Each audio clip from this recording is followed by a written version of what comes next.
Hello everyone and welcome back to my channel books and rainbows. আশা করি তোমরা সবাই সুস্থ আছো এবং প্রচুর প্রচুর বই পড়ছো। শীতের আমেজটা আলটিমেটলি মনে হচ্ছে এবার যেন আমরা একটু ফিল করতে পারছি। তার কারণ হচ্ছে আজকে একটা অসাধারণ ওয়েদার ছিল। পুরো মেঘ এবং কুয়াশা, যেরকম একটা পাহাড়ি ওয়েদার থাকে সেরকম টাইপের একটা ওয়েদার ছিল সারাদিন। এবং তার সাথে বৃষ্টি হয়েছে, ফলে বাইরে একটু ঠান্ডা ঠান্ডা ওয়েদারটা বেশ, মানে ঠান্ডাটা একটু জাঁকিয়ে পড়ছে মনে হচ্ছে। এবং এই ওয়েদারে একটা খুব সুন্দর করে একটা ঘরে সেন্টেড ক্যান্ডেল জ্বালিয়ে কম্বলের তলায় পাটা ঝুঁকিয়ে দিয়ে একটা ভালো বই পড়ার যে মজাটা, সেটা অন্য কারোর কোনো সিচুয়েশনের সাথে হয়তো তুলনা করা যায় না। সো আমি খুব এনজয় করছি। এতক্ষণ আমার অফিস ছিল, বাট অফিসটা শেষ হয়ে যাওয়ার পর সিরিয়াসলি আমি এখন জাস্ট ইচ্ছে হচ্ছে একটা বই নেব, ভালো বই নেব, কোজি রিড নেব, নিয়ে আহ, তোমাদের সাথে এই ব্লগটা শেয়ার করার পরে আমি জাস্ট বইটা নিয়ে কম্বলের তলায় ঢুকে পড়বো, এটাই আমার প্ল্যানিং আছে। তো যাই হোক, আমি আজকে যে ব্লগটা নিয়ে এসেছি তোমরা হয়তো ক্যাপশনে অলরেডি দেখে ফেলেছো, মানে থাম্বনেলে, যে আমি এই উইকেন্ডে যে কটা বই পড়েছি সেই কটা বই তোমাদের সাথে আজকে সেই কটা বইয়ের রিভিউ শেয়ার করব। এইবার ব্যাপারটা হচ্ছে এই উইকে লাকিলি আমি ফ্রাইডেটাও অফ পেয়েছিলাম, যার ফলে আমি ফ্রাইডে স্যাটারডে সানডে 3 দিন আমার উইকেন্ড, একটা লং উইকেন্ড পেয়েছি, যার ফলে আমি 4টে বই শেষ করতে পেরেছি। তো আজকে সেই 4টে বই তোমাদের সাথে, হ্যাঁ, সেই 4টে বই তোমাদের সাথে শেয়ার করে নেবো। সেই 4টে বইয়ের মধ্যে 3টে বই বাংলা এবং একটা ইংলিশ বই। আগে বাংলা বইগুলো দেখে নিই। ফার্স্ট যে বইটা আমি শেষ করেছি সেটা হচ্ছে ডিটেকটিভ তারিণী চরণ, সচিত্র উপন্যাস সন্দর্ভ, শ্রী কৌশিক মজুমদারের লেখা। এটা একদম রিসেন্টলি পাবলিশ হয়েছে, তোমরা সবাই জানো বইটা সম্বন্ধে। বইটা নিয়ে অনেক হাইপ ছিল। বইটা কি সত্যি সেই ওয়ার্থ দ্য হাইপ আমি জানি না, সেটা আমরা আলোচনা করতে করতে বুঝবো। সেটা আমি আগেই বলবো না। বাট এই বইটা নিয়ে অনেকের অনেক রকম মতামত দেখেছি। বইটার ফ্রন্ট কভার অনেকের পছন্দ হয়নি, মানে কভার পেজটা, কিন্তু আমার বেশ ভালো লেগেছে। মানে এই কালোর ওপর আকাশে নীলচে যে একটা গ্লসি টাইপের ফিনিশ দেওয়া হয়েছে, এটা আমার কিন্তু ব্যক্তিগতভাবে খুব ভালো লেগেছে। বইটা বুক ফার্ম থেকে বেরিয়েছে এবং বুক ফার্মের এই বইটার পৃষ্ঠা সংখ্যা, আচ্ছা প্রথমে দামটা বলে নিই। বুক ফার্মে বইটার দাম হয়েছে 399 টাকা। হ্যাঁ, এবার এই যে বইটা, সেটার পৃষ্ঠা সংখ্যা হলো 262, তার মানে 263 পৃষ্ঠা, এটা পৃষ্ঠা সংখ্যা। এর পরের পৃষ্ঠাটাতে একটুখানি ওই লেখক পরিচিতি দেওয়া আছে, তো আমি সেই পৃষ্ঠা সংখ্যাটা বাদই রাখলাম। মোটামুটি 263 পৃষ্ঠার একটা বই। এর মধ্যে বইটা শুরুতে খুললে দেখতে পাবে যে তোমরা মেসন সিরিজ যারা পড়েছো তারা যেরকম একটা গেট আপ পেয়েছিলে সেরকম একটা গেট আপ রয়েছে। এবং তার সঙ্গে তার পরের পেজে রয়েছে শ্রী তারিণীচরণ রায়ের একটা একমাত্র লভ্য ছবি, যেটা একমাত্র বোধহয় এই ছবিটাই পাওয়া যায়, হয়তো আর বেশি কোনো ছবি পাওয়া যায়নি, তো সেরকম একটা ছবি। এবং তারপরে বইটা শুরু হচ্ছে। বইটাতে, আচ্ছা আরেকটা জিনিস বলি, দেখুন এখানে লেখা আছে স্নেহোপহার। মানে আপনারা যদি কেউ এখানে বইটা কাউকে গিফট করতে চান, তাহলে কিন্তু এই পেজে সেটা লিখে দিতে পারেন। সুতরাং এই পেজটা আমার মনে হয় সেই বিষয়টা মাথায় রেখেই বানানো হয়েছে। এবং তারপরে যদি আমি সূচিপত্রতে যাই, তাহলে দেখব এখানে 4টে গল্প রয়েছে। মৃগতৃষ্ণা, ভস্যবহ্নি, ইয়াংজি হংয়ের মুক্ত, অর্থাৎ এটা ভস্যবহ্নির একটা পরিশিষ্ট পাঠ, এবং গোধূলি সন্ধি। এবং তার আগে দেখব একটি কলকাতার ম্যাপ রয়েছে, যেটা 1897 সালের ম্যাপ, এবং হুগলি নদী আমরা দেখতে পাচ্ছি, এবং বেশ কিছু জায়গা যদি আমরা দেখি তাহলে কিন্তু মূলত নর্থ কলকাতা এবং সেন্ট্রাল কলকাতার একটা ম্যাপ ওখানে রয়েছে। এইবার আমরা আসি গল্পগুলোতে। তার আগে এইখানে যেটা করেছে, খুব ভালো করেছে, এটা আমার যেটা মনে হয়েছে সেটা হচ্ছে মুখ্য চরিত্র পরিচয় বলে কয়েকটি ক্যারেক্টারের নাম বলেছে। এবং সেই ক্যারেক্টারগুলো হচ্ছে যারা আমাদের এই 4টে যে গল্প রয়েছে সেই 4টে গল্পতেই আমরা কন্টিনিউয়াস যে ক্যারেক্টারগুলোকে পাবো সেই ক্যারেক্টারগুলোকে এখানে বলে দিয়েছে। যেমন তারিণীচরণ রায়, অবভিয়াসলি আমরা ডিটেকটিভ তারিণীচরণের গল্পই পড়তে যাইছি, তো তিনি মেন ক্যারেক্টার। মাখনলতা রায়, তিনি হচ্ছেন তারিণীচরণের সদ্য বিবাহিত স্ত্রী। তুর্বশু রায়, এবং তুর্বশু রায় হচ্ছে, আমরা জানি যারা মেসন সিরিজ পড়েছি তারা সেখানেই জানতে পেরেছি যে তারিণীচরণের পপৌত্র হচ্ছেন তুর্বশু রায়, যিনি নিজেও একজন ডিটেকটিভ। প্রিয়নাথ মুখোপাধ্যায়, তিনি কলকাতা পুলিশের গোয়েন্দা বিভাগের একজন বড় অফিসার। এবং গণপতি চক্রবর্তী, ম্যাজিশিয়ান গণপতি, এদের আমরা কিন্তু, মানে এই চরিত্রগুলোর মধ্যে মাখনলতা রায় বাদ দিলে বাকি চরিত্রগুলোকে কিন্তু প্রত্যেকটাকে আমরা মেসন সিরিজে খুব ভালো করে চিনে গেছি, মানে একটা পরিচয় ভালোভাবে ঘটেছে। তো ফার্স্ট যে গল্পটা এবং গল্পগুলোতে এগোয় সেটা হচ্ছে মৃগতৃষ্ণা। এটাতে আমরা দেখবো, এখানে দেখুন জিস্টগুলো একদম দু লাইন 3 লাইনে কিন্তু লেখা রয়েছে, যে যাহাতে সদ্য বিবাহিত তারিণীচরণ দার্জিলিঙ্গ ভ্রমণে গিয়া একের পর এক অসম্ভব মৃত্যুর জটিল রহস্য সমাধান করে। দার্জিলিঙ্গ, বানানটা আমি এখানে দেখতে বলবো, দার্জিলিং আমরা সাধারণত লিখি, কিন্তু তখনকার দিনে দার্জিলিঙ্গ লেখা হতো, which is very interesting. তার কারণ হচ্ছে এই বইটাতে আমি বেশ কিছু জায়গায় এরকম জায়গা পেয়েছি যেখানে কিছু হিস্টোরিক্যাল রেফারেন্স এরকম দেয়া রয়েছে যেটা সমসাময়িক সময়ের সাথে ঘটনাগুলোকে ম্যাচ করতে সাহায্য করে। শিয়ালদা স্টেশনকে শিয়ালদা স্টেশন লেখা হয়েছে, যেটা তখনকার দিনে বলার ভাষা ছিল। তো এইরকম বেশ কিছু ওয়ার্ড কিন্তু আমরা পাই এবং ঘটনা পাই, যেগুলো খুব ইন্টারেস্টিং করে তোলে এই ঘটনাটা। আমরা যেরকম দেখলাম যে এখানে অবভিয়াসলি সদ্য বিবাহিত বলেই দিয়েছে, তারিণীচরণের শেষমধ্যে বিয়ে হয়েছে নতুন নতুন, এবং তিনি বউকে নিয়ে দার্জিলিং বেড়াতে আছেন। কেন দার্জিলিং বেড়াতে আছেন? কেন কলকাতায় প্লেগ দেখা দিয়েছে এবং তার থেকে বাঁচতে লোকজন কলকাতা ছেড়ে পালাচ্ছে রীতিমতো। সেই পরিস্থিতিতে প্রিয়নাথ মুখোপাধ্যায়ের এক বন্ধু স্থানীয়, তিনিও একজন পুলিশ অফিসার দার্জিলিংয়ের, তিনি দার্জিলিংয়ে থাকেন, তার বাড়িতে থাকার ব্যবস্থা করে দেওয়া হয় তারিণীচরণকে এবং তার সদ্য বিবাহিত ওয়াইফকে। এবং সেই পরিস্থিতিতে তারিণীচরণ আর তার বউ দার্জিলিং যাচ্ছে। এইখানটাতে কোথাও একটা আমরা তারিণীচরণ এবং মাখনলতার প্রথম বিবাহের পরের যে সম্পর্কটা, সেটার সম্বন্ধে একটু আইডিয়া পাবো, which is very interesting। এবং আমরা দেখবো যখন দার্জিলিংয়ে পৌঁছাচ্ছে সেই মুহূর্ত থেকে অদ্ভুত কিছু হত্যাকাণ্ডের সাথে তারিণীচরণ জুড়ে যাচ্ছে। সেটা কিভাবে জুড়ে যাচ্ছে না, ওই যে প্রিয়নাথ মুখোপাধ্যায় যে বন্ধুর বাড়িতে সে থাকতে যাচ্ছে, যিনি নিজেও পুলিশ অফিসার, তার থ্রু দিয়ে তিনি এই তারিণীচরণ কিছু ঘটনার মধ্যে ঢুকে যাচ্ছে। তিনি তারিণীচরণের হেল্প চাইছেন যে কিছু মৃত্যুর সমাধান করার জন্য, যদিও তিনি পার্সোনালি বিলিভ করেন যেগুলো একটি প্রেতাত্মা মৃত্যুগুলো ঘটাচ্ছে। কিন্তু তারিণীচরণ কিভাবে সেই কেসটা আসলে সলভ করবে সেই নিয়ে প্রথম গল্পটা। বেশ ভালো গল্প, টানটান গল্প, এবং বইয়ের মাঝে মাঝে এরকম অলঙ্করণ রয়েছে যেটা বই পড়াটাকে, গল্প পড়াটাকে আরো বেশি ইন্টারেস্টিং করে তোলে।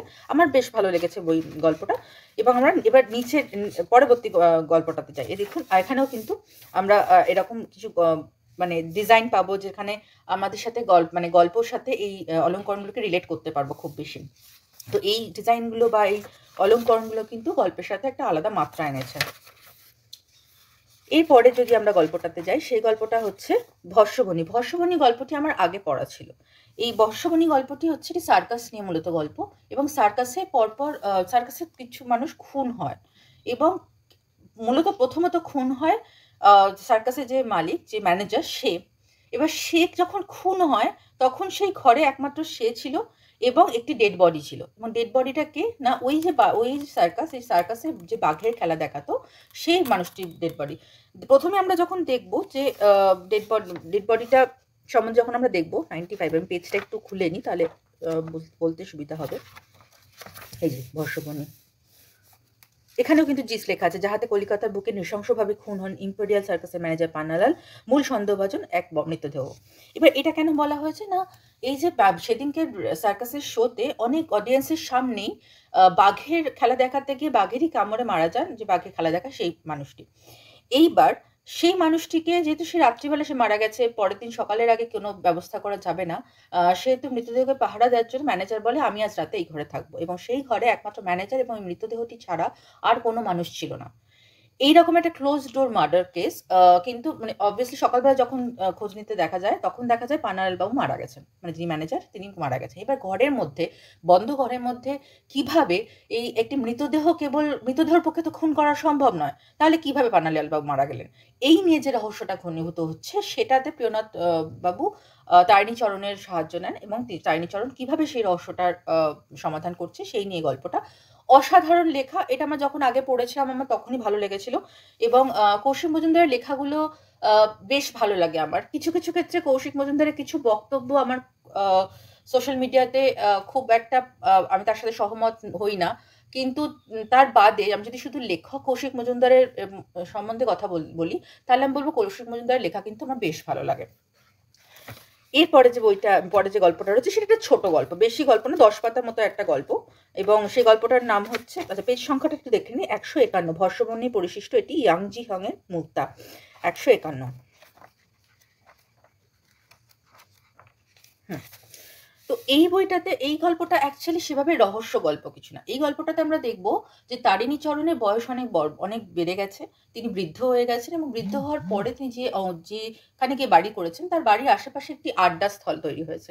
সেই আড্ডাস্থলে গিয়ে তিনি একজন পেইন্টারের সাথে তার আলাপ হয়, যে পেইন্টার তারিণীচরণকে দেখেই চিনতে পারে, এবং তারিণীচরণের সাথে তার একটা কথাবার্তা হয় এবং সে পেন্টারও জানায় যে সেই গণপতিকে চেনে, তারিণীচরণও কোথাও একটা গণপতিকে চেনে। অবভিয়াসলি তারিণীচরণের সাথে গণপতি বন্ধুত্ব নিয়ে আমরা মেসেঞ্জ সিরিজেও পড়েছি, এই বইটাতেও আছে।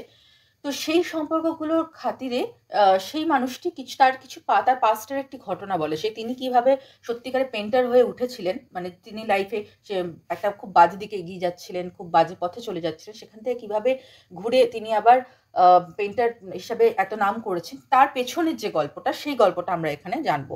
এবং সেই গল্পটা কোথাও একটা যেন ওই হর্ষবর্ণীতে যে সার্কাসের ঘটনাটা আমরা, সার্কাসের গল্পটা আমরা পড়েছিলাম, সেরকম সার্কাসেরই একটা ব্যাকগ্রাউন্ড থেকে নেওয়া। তো এই গল্পটা সেই জন্যই বলা হয়েছে হর্ষবর্ণীর পরিশিষ্ট। এটার মধ্যে সেভাবে রহস্য কিছু নেই, কিন্তু পড়তে ভালো লাগবে। এরপরে যে লাস্ট যে গল্পটা সেটা হচ্ছে গোধূলি সন্ধি 161।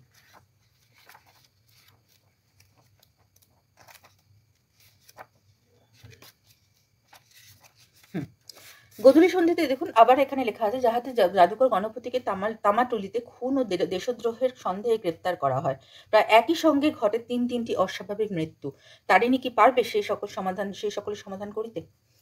তো এখানে আমরা এই উপন্যাসটার ক্ষেত্রে, উপন্যাস বা বড় গল্প যেটাকে উপন্যাসিকা যেটাই বলি না কেন, এইটার ক্ষেত্রে কিন্তু আমরা গণপতিকেও একটি মূল চরিত্রে দেখব, যেখানে দেখা যাবে তামাটুলিতে একটি দুর্গাপুজোর পরে একটি সার্কাসের মানে সার্কাস ঠিক না, শোয়ের আয়োজন করা হয়, যেখানে গণপতিকে ম্যাজিক দেখানোর কথা। কিন্তু সেই ম্যাজিকের রাত থেকেই অদ্ভুতভাবে কিছু অস্বাভাবিক খুন হতে থাকে। ফার্স্ট খুন হয় এই গণপতিরই সহকারী, সে একটি মুখে গুলি ধরার ট্রিক করতে গিয়ে সে খুন হয়। তারপরে খুন হয় ওই অঞ্চলেরই একজন ফেমাস ইংলিশ মানে ব্রিটিশ কর্মচারী, ব্রিটিশ অফিসার বলা ভালো, তিনি খুন হন। তিনি ক্লোজ ডোর মার্ডার কেস যাকে বলে, তার খুনটা ঠিক সেরকম একটা হয়। এবং আর সেই সঙ্গে সঙ্গেই মারা যায় একটি সাঁওতাল মেয়ে বুধনি, সেও কোনোভাবে তাকেও মেরে ফেলা হয়। তো এই যে তিনটে ঘটনা ঘটে, সেখানে কোথাও যেন তৎকালীন যে আমাদের ব্রিটিশ অফিসাররা, পুলিশ অফিসাররা এবং প্রিয়নাথ, তাদের মনে হয় কোথাও যে গণপতি বোধহয় এই খুনগুলোর জন্য দায়ী। কিন্তু গণপতি ডেফিনেটলি এই খুনগুলোর জন্য দায়ী নয়। এদিকে গণপতি কোনো রকম মুখও খুলছে না, সত্যি কথা বলছেও না। তখন তারিণীচরণকে এই কেসটাতে নিয়ে আসা হয় এবং প্রিয়নাথ তারিণীচরণের কাছ থেকে সাহায্য পায়। এবং যেহেতু গণপতি প্রিয়নাথেরও খুব প্রিয় কাছের একজন মানুষ, সেহেতু তারিণীচরণকে বলা হয় যদি গণপতিকে সে নির্দোষ প্রমাণ করতে পারে। তো এবার এই গল্পটার ক্ষেত্রে আমরা স্বদেশীদের সাথে গণপতির কোনো সম্পর্ক আছে কিনা সেই নিয়ে একটা অংশ দেখবো। তারিণীচরণের স্ত্রী মাখনলতার একটা বিশাল বড় অংশ রয়েছে, বড় কি বলবো অবদান বলবো এই ক্ষেত্রে, এই কেসটা সলভ করতে, সেইটা আমরা দেখব। এবং মাখনও যে তারিণীচরণের ওয়াইফ, যিনি মাখন, তিনিও যে কোনো অংশে বুদ্ধি তার কম নয়, সেটাও আমরা কোথাও একটা এই বইটাতে আজ পাবো। এবং আমরা দেখবো সেই তখনকার দিন সমাজে নানা রকম যে সামাজিক ইস্যুগুলো রয়েছে, কোথাও একটা প্লেগ ছড়িয়ে যাওয়ার ফলে যে জেনারেল হাইজিনের প্রশ্নগুলো, সেগুলো অনেকে মানতো না, সেরকম কিছু ইস্যুস দেখবো। স্বাধীনতা সংগ্রামীদের ইস্যুস দেখবো, এবং কোথাও একটা নেটিভ লোকেদের নিচু করে দেখার যে ইস্যুগুলো, সেই সমস্ত রকমের ইস্যুগুলো কিন্তু আমরা এই গল্পটাতে দেখবো। তো মোটের ওপর এই বইটা আমার পড়ে বেশ ভালো লেগেছে। তোমরা পড়ে দেখতে পারো। আমি কোনো বইতে রেটিং সেভাবে দিই না, তোমরা জানো, আমি সেগুলো তোমাদের উপরেই ছেড়ে দিই। তবে এই বইটা আমার বেশ ভালো লেগেছে, তোমরা পড়ে কিন্তু নিশ্চিন্তে মানে পড়ে দেখতে পারো একবার, ভালো লাগবে। এরপরে যে বইটা আমি পড়েছি সেটা হলো বিনোদ ঘোষালের অরণ্যমন থেকে প্রকাশ হওয়া বৃষ্টি পড়ার আগে। এই বইটা ওই যে বললাম অরণ্যমন থেকে প্রকাশিত হয়েছে, এবং এই বইটার পৃষ্ঠা সংখ্যা হচ্ছে 160, এবং এই বইটার প্রাইস হলো 250 টাকা। ডেফিনেটলি এগুলো আমি অনলাইনে আনিয়েছি, ফলে অনেক ছাড়ই পেয়েছি। তো এই বইটা দ্বিতীয় বই যেটা আমি এই উইকেন্ডে পড়েছি, এবং এই বইটা সত্যি কথা বলতে আমি এক সিটিংয়ে শেষ করেছি। এমন নয় যে গল্পটা খুব ভালো বা গল্পটা খুব টান রহস্য গল্প, তা নয়, বাট যেহেতু বিনোদ ঘোষালের লেখনী খুব স্মুথ একটা লেখনী, তো যার ফলে আমার কিন্তু একটা সিটিংয়ে এই বইটা কমপ্লিট হয়ে গিয়েছে। অরণ্যমনের একটা জিনিস আমি দেখছি, অরণ্যমন বুক ফার্ম এই ধরনের যে একটু তথাকথিত যারা নতুন নতুন বই নিয়ে আসছে, নতুন নতুন এক্সপেরিমেন্ট করছে, তাদের পেজ কোয়ালিটি বইয়ের কিন্তু অসাধারণ হচ্ছে।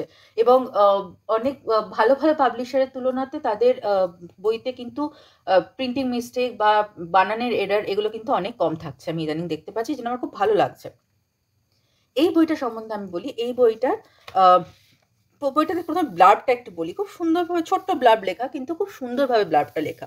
সকলেই একটি বৃষ্টিকে খুঁজে বেড়ায়, তমাল, সুছন্দা, নিশা, শঙ্কর, প্রত্যেকেই। জীবনের চারপাশে ঈর্ষা, ঘৃণা, দুঃখ, রাগ, মায়া, ভালোবাসা। মমিয়ারা সকলেই কি পারবে বৃষ্টির জন্ম দিতে? আর সে বৃষ্টির নামই বা কি হবে? এই বইয়ের মেন ক্যারেক্টার হিসেবে আমরা দেখব মমিয়াকে। মমিয়া এবং তার মা সুছন্দা দুজন একসাথে থাকে। মমিয়ার বাবা অনেক ছোটবেলাতে মারা গেছেন। না, এইবার আমি কি করে বলবো। এই হয়, আমি যখন কাজটা করতে যাই তখন আমার বড় কন্যাটি এসে এইভাবেই বাধাটা দিতে চান। মামা একটু নামো, আমি কাজটা করি। Sorry for that. উনি এখানে এসে এরমভাবে বসে আছেন, আমাকে তার মধ্যেই কাজটা করতে হবে। যাই হোক, তো এই বইটাতে মেন ক্যারেক্টার হিসেবে আমরা পাবো মমিয়াকে এবং তার মা সুছন্দাকে, এবং তার আশেপাশে বেশ কিছু ইম্পর্টেন্ট ক্যারেক্টার পাবো, যেগুলোর নাম আমরা এখানে কিছু শুনেছি এবং কিছু নাম পরে পাবো। তো আমরা দেখবো যে মমিয়া এবং সুছন্দা একটা বাড়িতে থাকে উত্তরপাড়ায়, এবং মমিয়ার একটি দীর্ঘদিনের সম্পর্ক রয়েছে, সেটা হচ্ছে তমালের সাথে। এবং তমাল আর মমিয়ার কিন্তু একটা বিয়ে করার পরিকল্পনা রয়েছে। মমিয়া অলরেডি চাকরি করে, তমাল চাকরি খুঁজছে।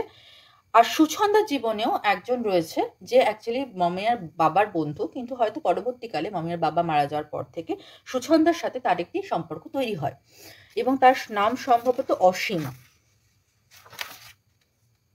হ্যাঁ, অসীম। তো এই সম্পর্কের টানাপোড়েন নিয়েই কিন্তু এই গল্পটা, এই যে পুরো যে বইটা, সেটা কিন্তু সম্পর্কের টানাপোড়েন নিয়ে, এবং খুব অদ্ভুত সাইকোলজিক্যাল একটা বই। আমরা জানি সাইকোলজিক্যাল থ্রিলার পড়ার একটা আলাদা মজা থাকে। এই বইটা থ্রিলার ডেফিনেটলি নয়, কিন্তু সাইকোলজিক্যাল কিছু অ্যাঙ্গেলস রয়েছে যেটা কিন্তু খুব অদ্ভুত। যেমন মমিয়ার সাথে ওর মায়ের সম্পর্ক খুব অদ্ভুত একটা সম্পর্ক। একদিকে যেমন একটা বন্ধুত্ব সম্পর্ক রয়েছে, একদিকে একটা হিংসার সম্পর্ক রয়েছে, একদিকে একটা ভুল বোঝাবুঝির সম্পর্ক রয়েছে, বা কোথাও একটা সে তার বাবার মৃত্যুর জন্য কোথাও একটা তার মাকেও দায়ী করে। তো এইরকম একটা টানাপোড়েনের সম্পর্ক রয়েছে। তার অফিস কলিগ হচ্ছে নিশা। তার সম্বন্ধেও আমরা কিছু জায়গা পড়বো। নিশার ক্যারেক্টারটিও অদ্ভুত। সে ছোটবেলা থেকে বাবা মা থাকা সত্ত্বেও তাদের ভালোবাসা সেভাবে পায়নি, তাদের অ্যাটেনশন সেভাবে পায়নি। ফলে জীবনে কোথাও একটা ভুল পথে সে এগিয়ে গিয়েছে। কিন্তু তারপরেও সে খুব ডাউন টু আর্থ, মানে বড়লোকের স্পয়েলড চাইল্ড হলেও সে কিন্তু খুব ডাউন টু আর্থ আসলে। এবং মমিয়া বা অন্যদের তুলনায় অন্যদের সাথে তার বন্ধুত্ব বন্ডিং অফিসে খুব ভালো। এখানে আমরা অফিসে আরো কিছু ক্যারেক্টার পাবো, তাদের জীবনে কিছু ওঠা-নামা, খারাপ থাকা, ভালো থাকা আমরা এই বইটাতে দেখতে পাবো। একবার পড়ার পক্ষে বইটা বেশ ভালো, বইটা বেশ টান।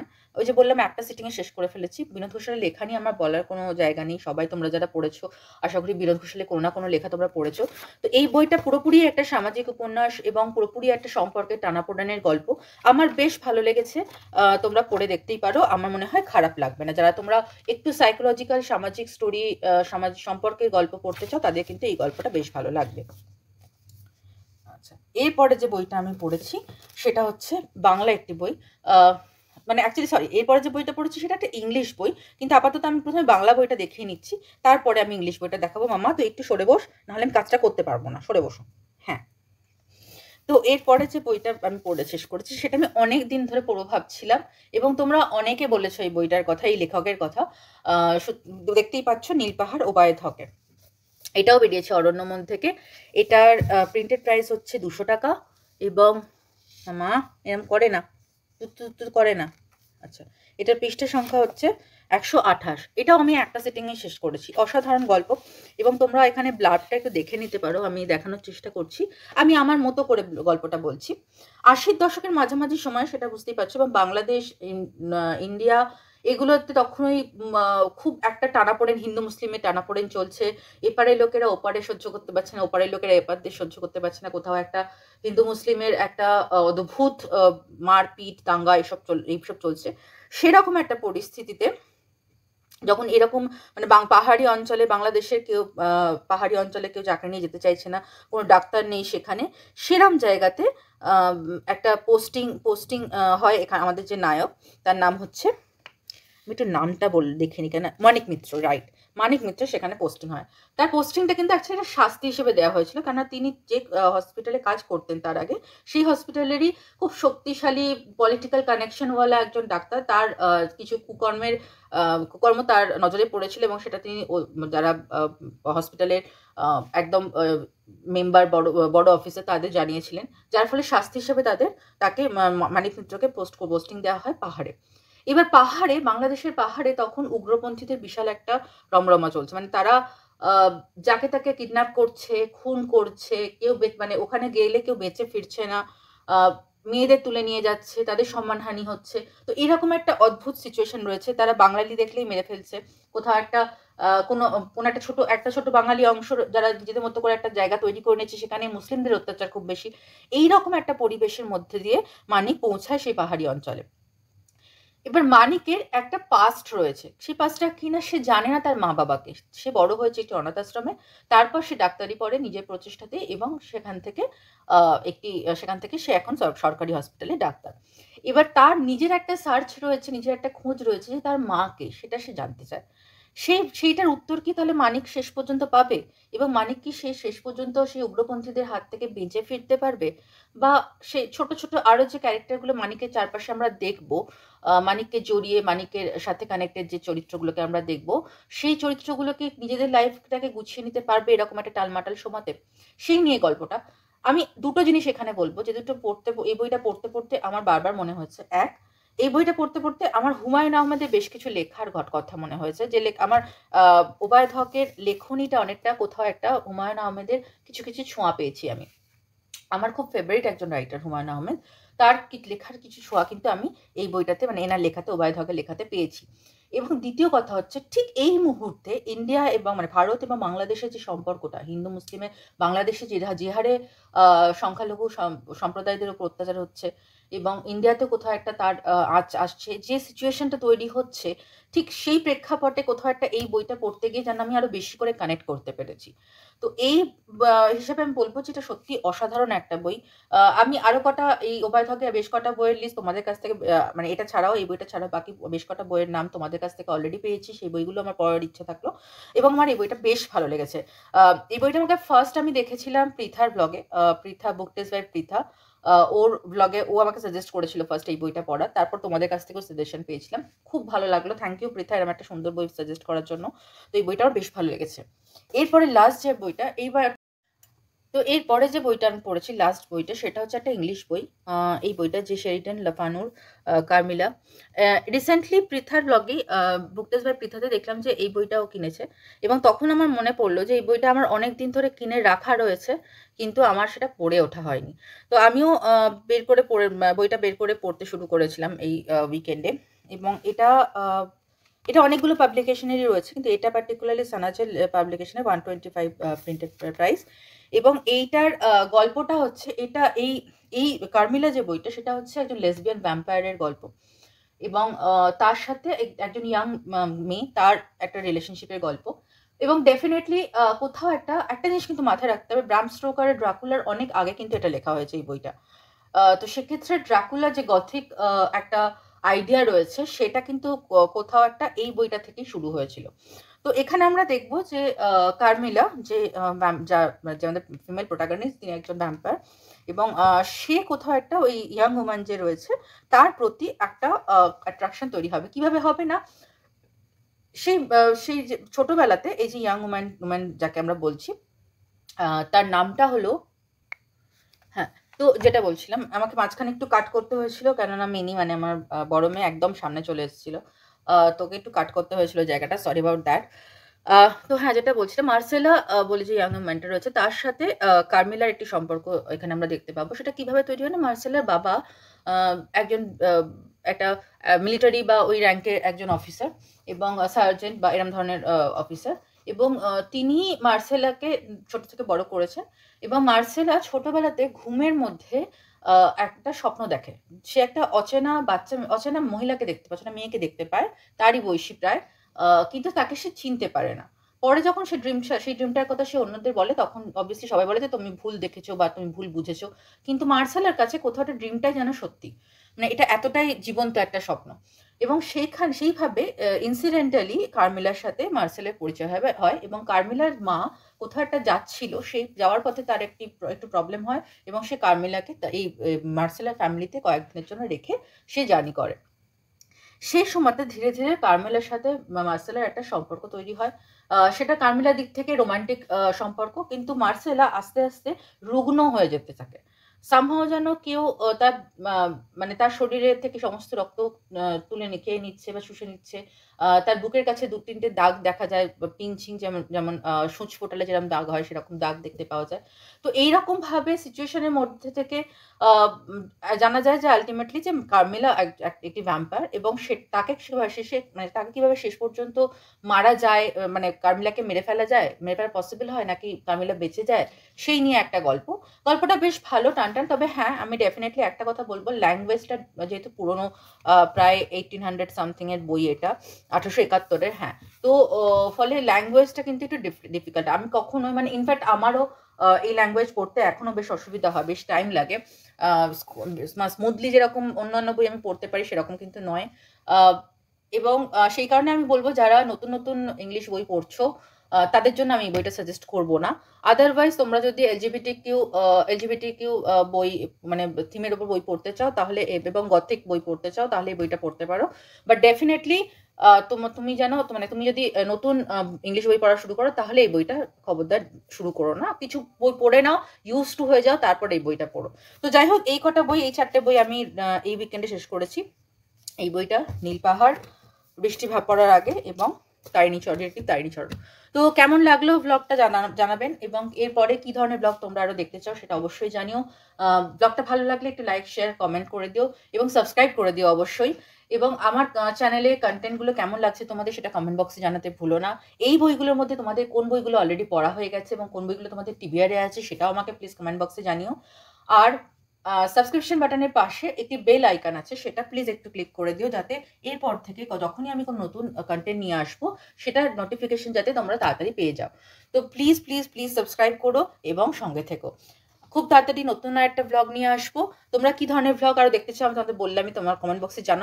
আমি সেই থিমের ওপরে, সেই বিষয়ের ওপরেই ব্লগ আনার চেষ্টা করব। এবং খুব তাড়াতাড়ি 18 তারিখ থেকে বইমেলা শুরু হচ্ছে, নদিয়া বইমেলা, সুতরাং সেটার একটা ব্লগ তো আলাদা করে আসবেই।